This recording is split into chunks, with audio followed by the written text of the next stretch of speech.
You are now listening to Extra Time with Dan and Chris from the Sportsheads. Gotta love a little extra time. Welcome, guys, to another show of Extra Time with your boys, Chris and Dan from the Sportsheads. Chris, how are you doing, mate? We here. It's hot down here in Miami, man. It's hot. Is that your attempt at a bit of a British accent with the mate at the end? Yeah, just to make it feel a little comfortable. Now you're rubbing off on me a little bit. I like the little accent, man. I like some of the little things y'all say, man. It's pretty cool. Mate, it's how we do, innit? You know what I mean? I could go, if the audience wants me, I can go real posh and, sound real like regal and real Queen's English. Or I can go, just go down Cockney, coming from South London, you know what I mean? You just gonna switch it up on them. We don't know which day we gonna get. Yeah, you know what I mean? I might even have to go up north and, sound a bit Scottish, So we'll see. But yeah, guys, it's been an eventful week in the world of sports, as you guys probably know and you're probably keeping up. We've got NBA, we've got NFL, we have other sports as well, but really and truly it's only NFL and NBA has got our attention this week. No disrespect to the other sports. So we'll start off with the NBA. Now, in the last show, Chris almost looked at me like I blasphemed. I said something sacrilegious, like sacre bleu. He could not believe the words that came out of my mouth when I said Giannis could potentially, if he loses this series, not be seen as a true number one. Now, lo and behold, your boy, well, we British people are usually correct, but your boy came out with some next, gospel words of truth, because lo and behold, the next day after, yesterday and today, Jay Williams has come out and talked about LeBron. He mentioned LeBron, but he talked about the fact that Giannis it's not really a number one. He's more of a Scottie Pippen. He needs to find his Jordan, similar to how LeBron had to get D-Wade to win championships. Now, LeBron's obviously piped up and said, basically, why you bring my name into this? This ain't got nothing to do with me. I'm concentrating on here, mind my own damn business. So, Chris, start us off. What are your thoughts on the whole situation? And I think you should indict me now. First of all, I'm not going to indict you, Sir Daniel, because you're going to be wrong tomorrow. So I'm not going to indict you, Sir Daniel, right now, unless you got a consistent catalog for me to make sure that I can knight you on. I'm not knighting you after you were right one time. No. You got to earn this knighting, you know what I mean? I'm sure that the Queen just don't knight somebody after one little game one little war that they won. You got to do it a lot. You got to prove yourself. So that's the first thing, Daniel. That's what happens. Secondly, I will give you a shout out. I give you a shout out for what you did say, because I'm not gonna lie to you. When you were saying it, you had me dumbfaced. I was over here, but my head was about to blow up over here. I was like, "What are you talking about? Giannis is a Scottie Pippen. Giannis is a second." And you did say though, you called Scottie Pippen too, and I was like. And for Richard Jefferson to go ahead and say that Giannis might be a Pippen, I was like, oh, Lord, he done gave Dan a little bit. he done gave Dan a little bit of juice on his comments. But I would say this to the point. I think, so I was listening to some of the ESPN guys, and they were just like, being a Scottie Pippen isn't a bad thing. It's just that always we're making it comparable to Michael Jordan, who a lot of us feel is the greatest to ever play this game. Scottie Pippen is still a top 50 player of all time.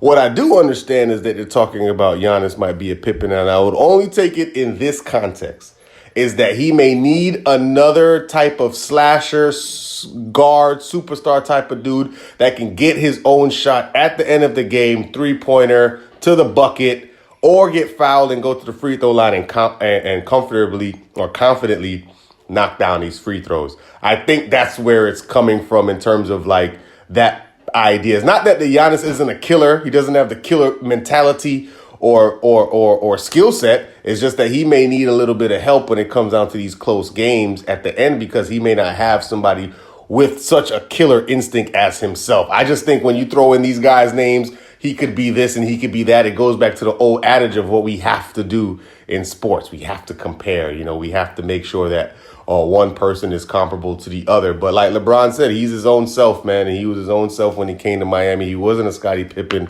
to Dwayne Wade at all. He came down here and he did his thing. So I definitely understand LeBron defending himself, but there's nothing wrong with being a Scottie Pippen. And I do believe that Giannis does need help. Does that all make sense?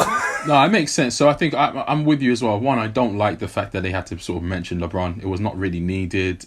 I guess I understand, we're talking about, one of the greatest players of all time. You're talking about someone who's currently playing, and I guess use the example. But you're right. I think sometimes we that talk about sports, we kind of get lazy a little bit when it comes to, we have to compare. It's almost like we always have to compare. And sometimes, like LeBron said, he's his own person, and I agree. You're your own person, your own situations. Now, the reason why I talked about Scottie Pippen, I compared it in terms of, yes, Scottie wasn't the best player on his team, but Scottie was the catalyst to allow Jordan to effectively win.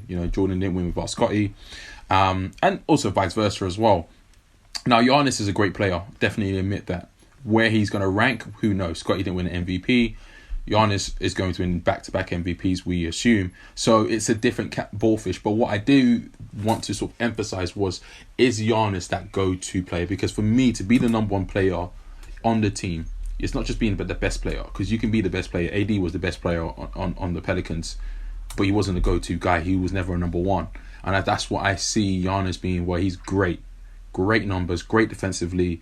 Again, the East isn't the best league in the world, but, still he does it and he puts it in that, night after night. But is he the person where you can say he's going to win you the game on his own? Because with Giannis, if you take away what he does good, or what he does best, he doesn't really, Chris? He doesn't really give you much. He's not a really great 3-point shooter.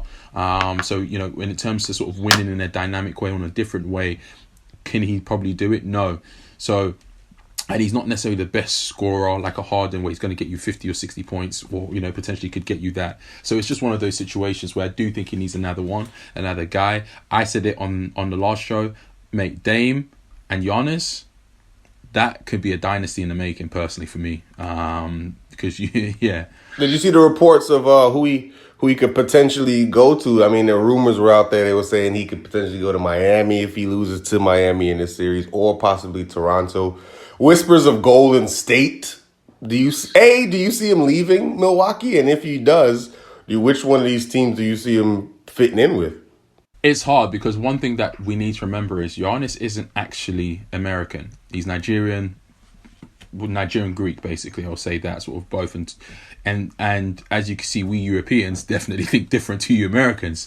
So in terms of, maybe going for that star power, going to maybe do that super team, I don't think Giannis is built that way. In that respect, I think Giannis has a lot more appreciation for Milwaukee for drafting him. So there's a lot more loyalty there.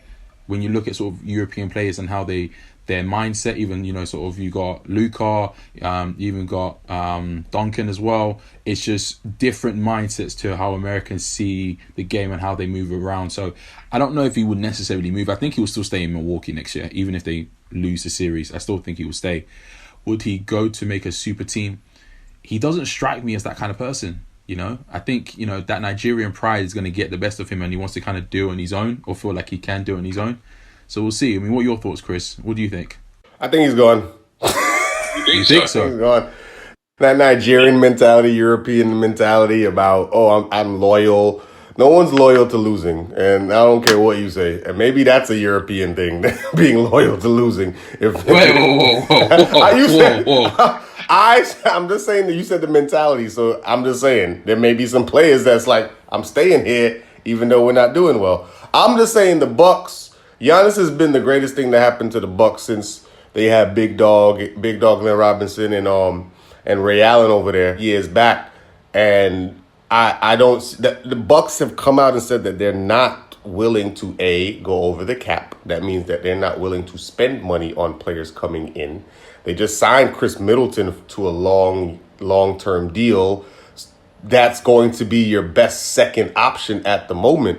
And Chris Middleton, we know, is like a fringe all-star. He just made the all-star team this year, but it's not somebody I'm counting on to come through for me every single night. And that's your second best player. And we're also seeing that Giannis, like you said, is limited in certain things. Yes, he's powerful. He can play defense, but offensively he can be limited when teams do now crash in on him.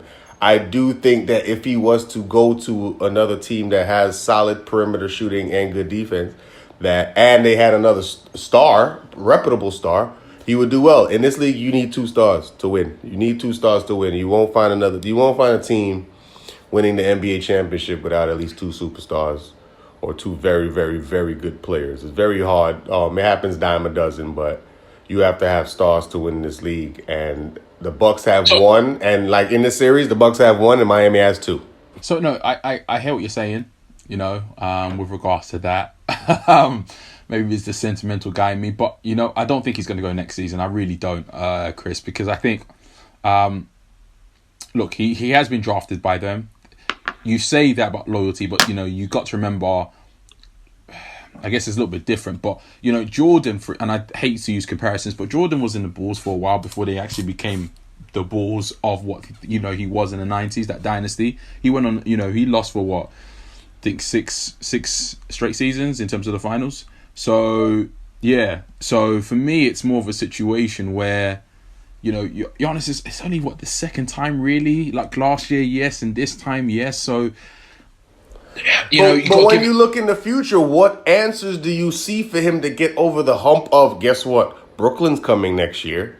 They're going to look totally different, and they're going to be pretty much the front runners. The Heat are going to look different. And your organization literally told you that a lot of these guys that are here right now aren't going to be here next year because we are not going to go over the cap. That don't sound... I hear you, but they can draft. They can still draft. No one knew what Steph or Curry was going to be. I understand that, but you think Giannis got 4 or 5 years to wait for a young guy to make it in the league? We're talking old men win championships in the league, yo. Veterans win championships in the NBA. If you look at it, no young team wins. Well, the last young team to make it to the NBA Finals, the OKC Thunder, with Westbrook, Harden, and Durant. They were baby pups. They made it, though. They were good, but the Miami Heat dealt with them. I understand that veterans win NBA championships. And for me, that's what it's always kind of been. And so that's what I continue to see it. Until you have two superstars and you have a veteran cohesion, you ain't win no championship. The NBA is just built that way. It's just how I've looked at it, the history of it. Old men win championships. Fair enough. I mean, that's